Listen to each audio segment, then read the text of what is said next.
ईमानदारी और निष्ठा के साथ सेवा की है, वो उनकी दौलत है और वही उनकी पहचान है। और उसके कारण से भाई गणपति और परिवारजनों ने इस ट्रस्ट के माध्यम से सेवा के प्रकल्प को आगे बढ़ाने का प्रयास किया। मैं सारे परिवार का भी आप सबकी ओर से, मेरी ओर से बहुत बहुत स्वागत और अभिनंदन करता हूँ। मेरा सौभाग्य है कि मैंने जिनके साथ लंबे समय से काम किया, आज वो सब मेरे साथ कुछ मंच पर बैठे हैं, कुछ सामने बैठे। मैं महामहिम बन गया तो कोई आसमान में नहीं गया, मैं महामहिम बना तो आप सबके आशीर्वाद से और सहयोग और कृपा से। अगर इस लोकतंत्र में जनता मुझे नहीं चुनती, अवसर नहीं देती, तो मैं महामहिम नहीं बनता। महामहिम बनाती कौन है? महामहिम बनाती जनता, जनता का आशीर्वाद बनाती है और कार्यकर्ताओं का सहयोग और आशीर्वाद मुझे आगे बढ़ाने के लिए एक सहयोगी बना। ये बात जरूर है कि आज मैं महामहिम के पद पर आप सबसे सम्मानित हो रहा हूँ, और ये सम्मान मेरा नहीं है, आप सब कार्यकर्ताओं के तुम पसीने का सम्मान। आप जैसे राजस्थान के हजारों कार्यकर्ताओं ने मेरे साथ सहयोग करके काम में सहभागिता बनाई और ऐसे नेताओं के जीवन को देखकर कुछ सीखने का अवसर मिला कि वास्तव में हम ये जो काम कर रहे हैं ये किस लिए कर रहे हैं। किसी व्यक्ति की पूजा करने के लिए नहीं, किसी व्यक्ति की जय जयकार करने वाले मजदूर नहीं है, किसी की सवारी निकालने वाले लोग नहीं हैं। हम लोग उस देश को बनाने वाले वो लोग हैं जिन्होंने जनसंघ के पौधे को रोपा इसीलिए था कि भारत का अतीत फिर से जिंदा हो, भारत का गौरव फिर से समझा जाए, भारत के महापुरुष को फिर से माना जाए और जाना जाए, भारत के धार्मिक स्थानों की प्रतिष्ठा फिर से कायम हो, भारत विश्व गुरु था, विश्व गुरु बने। इस साधना को लेकर के हम इस यात्रा में चले थे और उसको प्रारंभ करने वाले आदरणीय भैरव सिंह जी शेखावत को भी मैंने बहुत नजदीक से देखा। मैं आपको कह सकता हूं कि भैरव सिंह जी इसके कारण से आज नहीं जाने जाते हैं कि भैरव सिंह जी उपराष्ट्रपति बने, भैरव सिंह जी मुख्यमंत्री थे। भैरव सिंह जी इस बात के लिए जाने जाते हैं जिस पार्टी को मैंने विचारधारा के आधार पर स्वीकार किया है, उस पार्टी के अच्छे दिन आ रहे हैं या बुरे दिन आ रहे हैं, मैं उस पार्टी की विचारधारा को आगे बढ़ाने का पूरा प्रयत्न करूंगा और साथी ने प्रयत्न किया। मैं केवल दो घटनाएं आपको बताता हूं जिससे भैरव सिंह जी को भैरव सिंह बनाया। पहली घटना थी 52 में इलेक्शन हुआ, पहली बार जनसंघ के नाम से 8 विधायकों का चयन हुआ, चुनाव जीते। 8 एक समाज के, राजपूत समाज के सबसे उस समय, क्योंकि उस समय जब पहली जनसंघ बनी थी तो सबसे ज्यादा आशीर्वाद अगर जनसंघ को किसी का प्राप्त हुआ तो इन सब लोगों का आशीर्वाद प्राप्त हुआ जिससे पार्टी एकदम आगे बढ़ी।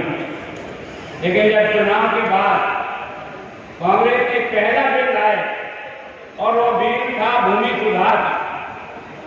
भूमि सुधार के बिल के कारण से हमारे कई विधायकों को लगा कि एक तरह से हमारे पर ही एक तरह से पहला कुठाराघात हो रहा है, और इसके कारण से हम जिस पार्टी से चुन के आए हैं उस पार्टी के मतभेद प्रारंभ हो गए और मतभेद इस सीमा तक पहुंचे कि पार्टी टूटेगी। और पार्टी ने जब बार बार मंथन किया गया कि आखिर इस बिल का समर्थन करें या इसका विरोध करें, तो पहली बार जनसंघ की स्थापना करने वाले डॉक्टर श्यामा प्रसाद मुखर्जी स्वयं जयपुर में इन 8 विधायकों की बैठक लेने के लिए और पार्टी के पदाधिकारियों के साथ एक साथ बैठे और बैठ करके उन्होंने कहा ये जो कानून बन रहा है ये इस राजस्थान के उन गरीब किसानों की मदद के लिए कानून बन रहा है जिसके लिए उनके जीवन को ऊपर उठाने के लिए आवश्यक है। लाई कांग्रेस ने ये बात सही है, लेकिन हम इस विचार से सहमत हैं और इसके कारण से मेरी पार्टी ये सोचती है कि आप सब लोग इसका समर्थन करें। उन्होंने कहा नहीं, हम समर्थन नहीं कर सकते। तो उन्होंने कहा भाई जो समर्थन नहीं कर सकते इस पार्टी को छोड़ के जाना चाहे वो अपने आप चले जाए। अगर कोई बचेगा तो उनके आधार पर पार्टी चलाऊंगा, नहीं बचेगा तो दोबारा मेहनत करके तैयार करूंगा और विचारधारा के साथ समझौता नहीं करूंगा। और आपने सुना होगा कि 8 में से 6 विधायक उस जनसंघ पार्टी को छोड़ करके अलग चले गए।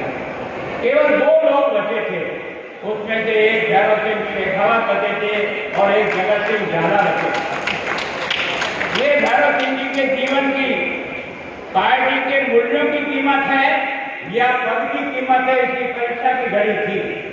उस परीक्षा की घड़ी में अपने समाज के सारे बंधुओं को नाराज करते हुए इस सुधारात्मक कानून का मैं समर्थन करूंगा, इस बात का निश्चय करके राजनीति में जो आगे बढ़ा था वो भैरव सिंह की पहली पहचान हुई थी लोकतंत्र में कि वास्तव में हम जो काम कर रहे हैं वो विचारधारा के लिए काम कर रहे हैं।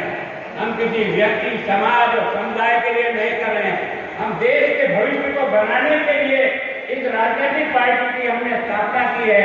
यह पहला टेस्ट हुआ और एक टेस्ट तो आप सबने और हमने आपकी आंखों से देखा जब राजस्थान में सती प्रथा को लेकर एक बवेला खड़ा हो गया और उस सती प्रथा को उस समय राजस्थान के मुख्यमंत्री थे भैरव सिंह जी, और उसके कारण से जगह जगह उनके खिलाफ उनके पुतले जलाए जा रहे थे, जरूर जलसे हो रहे थे। ऐसे समय में उनको इस समस्या का समाधान करना था। उन्होंने कहा भाई मैं इस प्रथा का अनुमोदन नहीं कर सकता क्योंकि मेरी पार्टी इस बात के लिए अनुमोदन नहीं करती और उसके कारण से जो उनके खिलाफत का घमंड उठा था वो मैंने स्वयं में प्रत्यक्ष, उसमें मैं भी विधायक था। जोधपुर की मीटिंग में आप में से कई लोग होंगे शायद, अटल जी की वो आम सभा थी। उस अटल जी की आम सभा में भैरव सिंह जी मौजूद थे मंच के ऊपर और कुछ बंधुओं ने उसका विरोध करने के लिए सारे झंडे दूर दूर से लहराए। लहराने के बाद भैरव सिंह जी मंच पे खड़े हुए। उन्होंने कहा भैया मैं आपके गुस्से को समझ रहा हूँ, आपके मन में इसके प्रति गुस्सा हो सकता है, लेकिन मेरी पार्टी इस बात को अपना समर्थन नहीं करती है और मैं आप सब लोगों से भी बड़ी मीटिंग में जनता के बीच में जहाँ पत्थर में अपने थे, पत्थरबाजी होनी थी, डंडे चलने थे, लेकिन उन्होंने इस बात की चिंता नहीं की। अटल जी स्वयं मौजूद थे मंच पर और उन्होंने कहा कि अगर मेरे पिताजी बहुत छोटी उम्र में मर गए, स्वर्गवासी हो गए थे, अगर मेरी माँ भी स्वर्गवासी हो जाए उनके साथ चली जाती, अब नन्हे नन्हे बच्चों का पालन कौन करता हुए भैरव सिंह को गढ़ करके तैयार करने का काम कौन माँ करती, और इसके कारण से मैं इसके दिखा इन 2 बातों के आधार पर उन्होंने विचारधारा को स्थापित करके दिया। और मैं सोचता मुख्यमंत्री तो संपूर्ण देश में 77 में सब जगह बने थे, लेकिन ये भैरव सिंह जी पहला व्यक्ति था जिसने कहा मैं अंत्योदय योजना प्रारंभ करूंगा और अंत्योदय का मतलब जो सबसे पीछे रह गया है उसको मदद करके आगे बढ़ाने का प्रयत्न करूंगा। गांव गांव कैंप लगाकर 5-5 लोगों को छांट करके, किसी ने कहा मैं साइकिल का पंचर निकाल कर पेट भरूंगा तो उसको साइकिल का पंचर का सामान दिया। किसी ने कहा मैं पान का गल्ला लगा तो उसका गल्ले का पैसा दिया। किसी ने कहा मुझे भेज थोड़ी दिला दो जिससे मैं कहीं किराए का काम करके करूंगा। उस आदमी ने उस अंत्योदय योजना को शुरू करने का श्रेय अगर किसी को है उसका नाम भैरव सिंह शेखावत। और दोस्तों राजनीति में सुचिता रखना बहुत कठिन काम है दोस्तों। मैं 40 साल इस यात्रा में गुजर रहा हूँ। मैं इस घंटे के साथ नहीं कह सकता हूँ कि हम सब बिल्कुल सुचिता है, लेकिन मैं यह कह सकता हूँ कि भैरव सिंह जी के चादर पर एक दाग कोई नहीं लगा सका कि उसने कोई बेईमानी। ये जीवन की श्रेष्ठता है। ये गुण पार्टी को तैयार करता है। पार्टी भाषण से तैयार नहीं होती है, पार्टी आपके नेता का मॉडल देख करके तैयार होती है कि आपका मॉडल कैसा है। इस मॉडल के आधार पर पार्टियां खड़ी होती है। और मैं सोचता हूँ कि भैरव सिंह जी ने अपने जीवन की श्रेष्ठताओं के आधार पर इस जनसंघ जैसी पार्टी को जिसको कोई पूछता नहीं था उस पार्टी को खड़ा करने का प्रयत्न किया। और मैं सोचता हूँ ऐसा कोई गांव नहीं बचा होगा जहाँ भैरव सिंह ने आकर दस्तक दी थी। मैंने भैरव सिंह जी का वो कार्यक्रम भी देखा, मैंने भैरव सिंह जी की वो पब्लिक मीटिंग भी देखी जिस पब्लिक मीटिंग में तांगे में अनाउंसमेंट भी भैरव सिंह शेखावत कर रहा है, क्या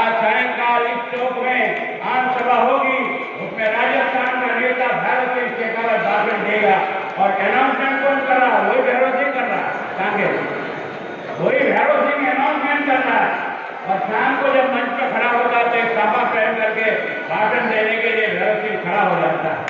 दोस्तों, इस यात्रा को प्रारंभ करना इतना आसान काम नहीं। किसी नेता को कह दो कि तू तांगे में प्रचार करके मीटिंग में आके भाषण दे, वो कहेगा नहीं, ये काम तो तेरा है। जिस आदमी ने, जिस एक सामान्य कार्यकर्ता की तरह से अपने आप को खड़ा करने का प्रयत्न किया, ये उसकी पूंजी बनी, ये उसकी ताकत है। और उस ताकत ने उस आदमी को खड़ा किया। मैं अपने जीवन का उदाहरण बताता हूँ। भैरव सिंह जी ने हम जैसे कार्यकर्ताओं को गढ़ा तो अपने जीवन की श्रेष्ठता के आधार पर गढ़ा, भाषण के आधार पर नहीं गढ़ा। भैरव सिंह शेखावत मेरा तो ट्राइबल एरिया से रही, और कोटड़ा ऐसा स्थान है जहाँ पर ये हमारी मीटिंग हुई नहीं। वहाँ का जब भी कोई सरपंच बनता है तो कोई अल्पसंख्यक समाज का सरपंच बनता है, वो ठेका वहाँ का था। मैंने पहली बार भैरव सिंह जी ने जब अकाल के समय में कार्यक्रम बनाया तो मैं तुम्हारे सारे आदिवासी क्षेत्र में दौरा करूँगा, लोगों से मिलूंगा, उनका जरूर चलिए। तो मैंने देवला की मीटिंग करी, अच्छी मीटिंग हो गई। लेकिन जब कोटड़ा की मीटिंग के बारे में मैंने तय किया तो मुझे स्वयं को भी डर लग रहा, क्योंकि उसके पहले कभी मीटिंग हुई। तो मैं देवला की मीटिंग छोड़ करके आगे गया। आगे जाके देखा भैरव सिंह शेखावत उस समय मुख्यमंत्री रहे हुए व्यक्ति थे। मैंने कहा यार, आम सभा होने वाली, जाकर व्यवस्था तो देखो कैसा है। लेकिन वहाँ तो व्यवस्था नाम से तप्पड़ बिछे हुए थे। सामने मैदान में कुछ फटी 2-4 दलियाँ थी, और एक माइक, एक ऐसे जो अपनी हथेली होती है, उस हथेली पर एक माइक खड़ा कर रखा था, और माइक के आधार पर 3 कुर्सियाँ लगी थी जहाँ उनको बैठना था। सामने जाजम के 12 आदमी नहीं थे। देख के मेरे को लगा यार, भैरव सिंह जी मीटिंग में आकर के संबोधित करेंगे, क्या क्या ज्ञान क्या लेके जाएंगे यहाँ से, क्या मन में कष्ट लेके जाएंगे। मैंने कहा चलो मैं थोड़ी कोशिश करता हूँ। मैंने माइक संभाला, भाषण देना शुरू किया। वो 15-20 की जगह 100-125 लोग जाजम पे आके बैठे, और उसके बाद बार बार दुकानों पर लोगों का हजूम खड़ा हुआ। थोड़ी देर में भैरव सिंह जी शेखावत आया। मुझे डर लगा था, मैं ईमानदारी से कह रहा हूँ, मैं झूठ नहीं बोलता हूँ राजनीति में। मुझे डर लगा कि आज भैरव सिंह जी विजय डांटेंगे, मुझे कहेंगे चलिए क्या कार्यक्रम किया, मेरे हिसाब से किया।